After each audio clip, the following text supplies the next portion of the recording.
Ya estamos de vuelta en Negocios Televisión, pendientes de la actualidad. Ven ustedes en pantalla pequeña este debate sobre la moción de confianza, la tensión total en Francia. Enseguida vamos con la votación, pero antes miramos el análisis geopolítico, pendientes de la tensión en Ucrania con este disparo por parte de un buque ruso contra un helicóptero del ejército alemán.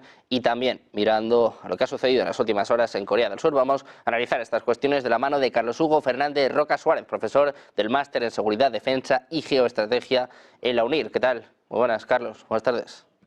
Muy buenas tardes, Sergio. Es un placer estar con todos ustedes. Encantados de tenerte por aquí. Como digo, todos pendientes de Francia, pero ahora te quiero preguntar por esto, Carlos, pero te quiero preguntar antes por la tensión en el mar Báltico, este disparo de un buque ruso contra un helicóptero del ejército alemán. Bueno, llevamos ya muchos meses, prácticamente años, ¿no?, con tensiones, pero vemos que antes de que llegue Donald Trump a la Casa Blanca esto sigue escalando. Te quiero preguntar si nos debemos preocupar por este suceso. Bueno, como bien has apuntado, hemos conocido hace unas horas que un buque ruso ha disparado, ¿no?, a un helicóptero alemán de las Fuerzas Armadas alemanas con una munición que, si bien es señalizadora, ¿no?, esta munición también trazadora, que bueno, que no es munición de guerra, y en consecuencia pues es complicado que cause graves daños, en este caso al helicóptero, pero que, como en todo, ya llevamos tiempo indicando que se han ido traspasando una serie de líneas rojas durante estos 2 años y que cualquier incidente se puede convertir en un acto de guerra y, en consecuencia, pues una escalada del conflicto. En el mar Báltico, hace unos días, pues conocimos que se están intensificando las misiones de reconocimiento por parte de los países de la OTAN, porque recordemos esos sabotajes a esos cables submarinos de comunicaciones y GPS. De hecho, se está investigando por parte de las autoridades suecas un barco chino si habría llevado pues estas acciones. Vuelvo a repetir que a la hora de traspasar estas líneas rojas, pues recordemos cómo se inició esa Primera Guerra Mundial, ese asesinato del archiduque Francisco Fernando de Austria, y esto desembocó en esa Primera Guerra Mundial, ¿no? En consecuencia, no parece que esto escale la tensión del conflicto, que ya de por sí, que conocemos, pues sufre una escalada importantísima, pero hay que vigilar todas estas cuestiones en el sentido de que cualquier incidente que se convierta en un acto de guerra, pues obviamente es susceptible de escalar el conflicto e incluso llegar a un enfrentamiento directo entre la propia OTAN y Rusia. Recordemos que en este caso se ha visto involucrado un helicóptero de las fuerzas alemanas, en consecuencia un país obviamente de la OTAN. Pues pendientes de esta escalada entre Rusia y la OTAN hay un nombre propio, hay una esperanza, Carlos. Todos estamos esperando a la llegada de Donald Trump. Decía que iba a solucionar el conflicto en 24 horas. Esto cada vez parece más difícil, pero hay una primera respuesta por parte de Rusia. Vamos conociendo detalles de este plan de paz de Donald Trump, que habla, por ejemplo, de que Ucrania renuncie a entrar a la OTAN. Habla también de que Ucrania renuncie a ciertos territorios conquistados. Te quiero preguntar por un poco qué opciones ves de que este acuerdo se pueda aceptar y, sobre todo, lo que decía Rusia, que dice que es demasiado pronto para hablar sobre este tema porque todavía no es un documento oficial. Bueno, como ya he dicho en alguna ocasión, digamos que la retórica de Donald Trump, cuando en campaña expuso que en 24 horas cerraría el conflicto, yo lo que vengo diciendo desde hace tiempo, o mi interpretación, es que en 24 horas sentaría a ambas partes para iniciar ese proceso de negociación para buscar una solución negociada a este conflicto. Lo que es una realidad es que Rusia en este momento se siente cómoda en esta guerra de desgaste. Recordemos ese punto de inflexión que supuso el nombramiento del ministro de Defensa, Andrei Belousov, con un perfil muy económico, alejado más de las cuestiones militares, y puso todos los instrumentos del Estado al servicio de esa maquinaria de guerra. En consecuencia, ahora vemos como Rusia ya está empezando a recoger esos frutos, ¿no?, de esta estrategia, y ya incluso hoy el secretario general de la OTAN, Mark Rutte, ha reconocido el avance en toda la línea de frente de Rusia. Si el propio secretario general de la OTAN reconoce esto, debe ser que es una realidad, ¿no? En su momento, analistas pues apuntaban que el empleo de carros de combate Leopard, Abrams, ¿no? Los estadounidenses Abrams y el resto de países de Europa Leopard, pues iban a marcar un punto de inflexión, pero realmente esto no ha sido así, ni incluso el empleo de aviones F-16 e incluso esta escalada que conocimos hace pues 2 semanas de la autorización al empleo de misiles de largo alcance de ATACMS y Storm Shadow. Vemos que esto, pues Rusia sigue avanzando. De hecho, hace unos días pues reportamos un avance histórico respecto del inicio de esa invasión de Rusia del territorio ucraniano, en el sentido que habían conseguido avanzar 700 y pico kilómetros cuadrados, lo cual es una proeza, ¿no? En esta paz que propone Trump, ¿no? Mediante su enviado especial, recordemos ese general Kellogg, es que el territorio que actualmente tiene en posesión Rusia, que es un quinto más o menos del territorio de esos 700 y pico mil kilómetros cuadrados, pues obviamente pasarán a ser de Rusia. Y yo entiendo que otra de las líneas rojas pues será que Ucrania no ingrese la OTAN, por lo menos durante el mandato de Donald Trump. Bueno, pues pendientes de Donald Trump, de su llegada a la Casa Blanca y también de cómo afecte esto al conflicto en Ucrania. Como estaba diciendo, la tensión, los ojos de todo el mundo están puestos ahora mismo en Francia con esta moción de censura contra Michel Barnier, Marine Le Pen, que ya ha anunciado que van a votar a favor de esta moción, un Macron que estaba aterrizando en estos momentos en París, que dice básicamente, bueno, pues que voten en contra, ¿no?, de esta moción. Dice, eso sí, que no va a dimitir. Te quiero preguntar por esto, porque vemos una situación complicada en Francia, en Alemania. ¿Qué está pasando en Europa y, sobre todo, qué esperas ahora de Francia? Bueno, Francia, como irás a apuntar, es un problema complejo en el sentido de que no se pueden convocar nuevas elecciones, ¿no? Y aquí es importante conocer el perfil de Michel Barnier, que fue digamos, el negociador para la Unión Europea en el marco de la salida del Reino Unido, digamos, cumpliendo el Brexit, ¿no? En consecuencia, vemos que es una persona, digamos, de Estado, ¿no? De Unión Europea. Por lo tanto, los presupuestos que pretendía aprobar, pues obviamente están muy en la línea de la Unión Europea, que es ese gasto público a veces innecesario en ciertas cuestiones. Y sobre todo lo que estaba anunciando el primer ministro, o sea, perdón, lo que se estaba anunciando, ¿no?, el líder de la oposición, Bardella, en el sentido de que lo que venía a decir es que esto iba a provocar una recesión importante. La propia Le Pen venía a exponer en la Asamblea Nacional Francesa que estos presupuestos que pretende aprobar Michel Barnier, que finalmente yo creo que en esta moción de censura va a salir adelante, porque recordemos que hay 2 mociones de censura planteadas, una por parte de la agrupación nacional de Le Pen y otra por parte de esa extrema izquierda, ¿no?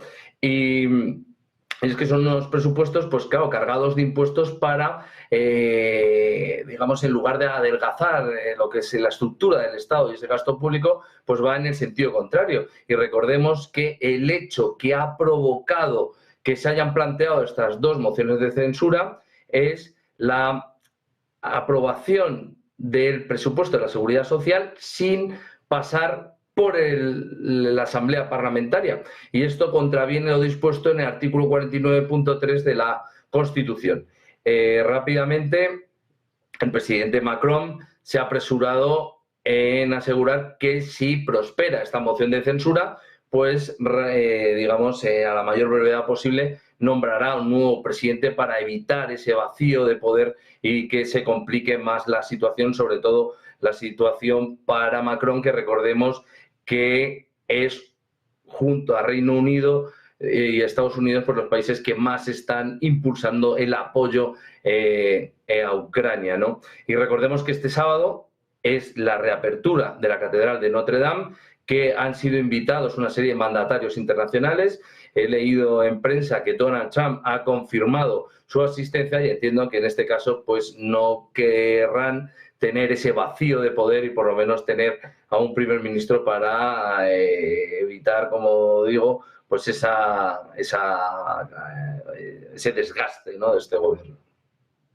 Y en el caso de que esto prospere, Carlos, ¿en qué situación va a dejar a Macron? Porque como bien decías, este sábado va a tener lugar esta inauguración de la Catedral de Notre Dame, va a asistir Donald Trump, como bien decías, y él tenía pensado, incluso antes del sábado, nombrar a un nuevo primer ministro. O sea, básicamente da por hecho que va a caer Michel Barnier, pero claro, ¿en qué posición se va a quedar Macron? De por sí ya está débil, las elecciones le pasaron bastante factura. Dices tú además que no se pueden convocar otras nuevas elecciones.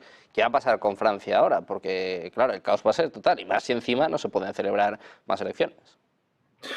Bueno, creo que esto es la expresión gráfica un poco de lo que está sucediendo en la Unión Europea. Esto perfectamente podemos ligarlo a lo que está sucediendo en Alemania, que han convocado de una manera precipitada pues elecciones para el próximo 23 de febrero. Parece que los ciudadanos europeos entienden que hay que apoyar a Ucrania, pero traspasar todas estas líneas rojas que están poniendo en peligro, ¿no?, a la propia Unión Europea, porque la escalada en el conflicto es una realidad. Recordemos que hace 10, 15 días Rusia aprobó esa modificación de la doctrina nuclear y en supuestos que ya se están dando, pues se reserva responder con armamento táctico nuclear. Y recordemos que países nórdicos que están muy próximos a Rusia incluso han enviado una serie de octavillas preparándose para un posible ataque nuclear por parte de Rusia.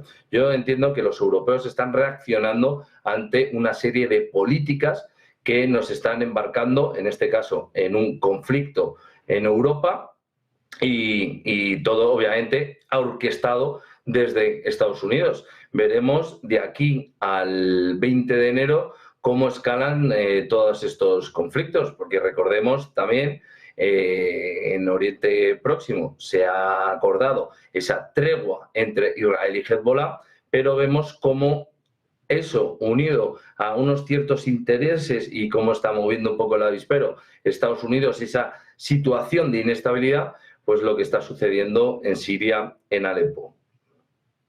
Pues pendientes de Siria, te quiero preguntar también, Carlos, por Corea del Sur. Ayer vivimos un movimiento bastante estrambótico, ¿no? Se puede decir, por parte de su presidente, que declaraba la ley marcial, unas horas después la retiraba, se habla de un impeachment, se hablan también de mociones de confianza en Corea del Sur y sobre todo, bueno, pues hay una estupefacción, ¿no?, yo creo, a nivel general. Te quiero preguntar un poco cuál es tu valoración sobre lo que ha ocurrido en Corea del Sur y también qué puede pasar a partir de ahora.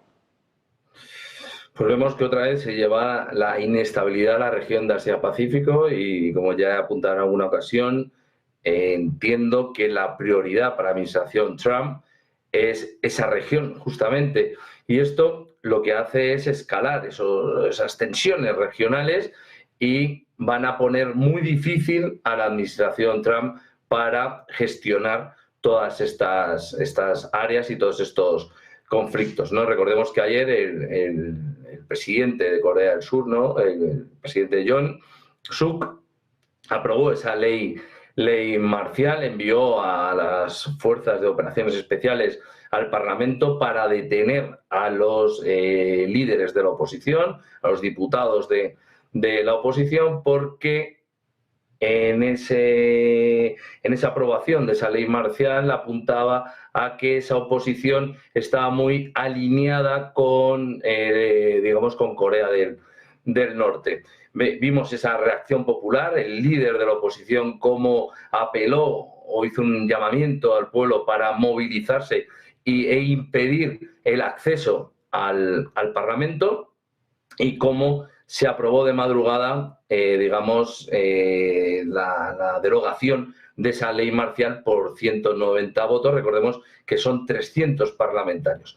Ahora, con el tema del impeachment, bueno, hubo una presión importante al presidente, en el sentido que el propio ministro de Defensa, pues creo que dimitió, y a alguno de sus consejeros en ese consejo de urgencia que se convocó, y ahora necesitarían 200 votos, un poquito más, para, digamos, que Yoon Suk ya no sea el presidente. Pero vuelvo a repetir, esto añade más tensión, en este caso la región de Asia-Pacífico, y complica, si cabe más, la gestión o la futura gestión de la administración de Donald Trump, que recordemos que está previsto, ¿no?, en esa transición en Estados Unidos, que ya tiene en marcha una oficina de transición, pero lo que es inaceptable es que un presidente en funciones de Estados Unidos, en este caso Joe Biden, pues pueda llevar acciones que compliquen esa gestión futura de su sucesor, que al fin y al cabo es el presidente electo, y que si los estadounidenses no han respaldado la gestión de la administración de Biden, pues será por algo. Pues esperando todos a Donald Trump, pendientes de la tensión en Corea del Sur y, como digo, ya mirando todos a Francia. Muchísimas gracias, Carlos, por estar con nosotros. Además, un placer. Muy buenas tardes, un placer estar Muchas con gracias. todos.